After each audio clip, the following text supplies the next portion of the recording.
এ guys আবারও আপনার নতুন ব্লগ পাবেন। আপনার কেমন আছেন? হে ভাই, আপনারে সবসময় যে খালি ড্রিঙ্কও খাইতে, আপনি এত ড্রিঙ্কও খান কে? আসলে ড্রিঙ্কও খুবই একটা ভালো খাবার। আহ, এই গরমে শরীরটা একদম চাঙ্গা হয়ে যায়, ঠিক আছে, তার জন্য ড্রিঙ্কও খাওয়া হয়। আর আপনি আমার মাথা গ্যাপ করে দিচ্ছেন মনে হচ্ছে, এই যে এখন ঠিক আছে।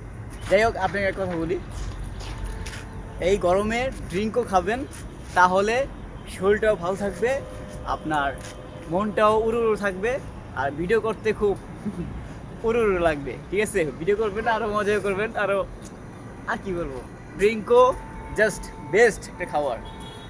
খুব সুইট, খুব কিউট, খুব লাইট ওয়েট, দেখছো কি সুন্দর কালারটা। আর এটার ভিতরে কিন্তু লেচু থাকে, অনেক কিছুই থাকে, ঠিক আছে। Bye bye guys.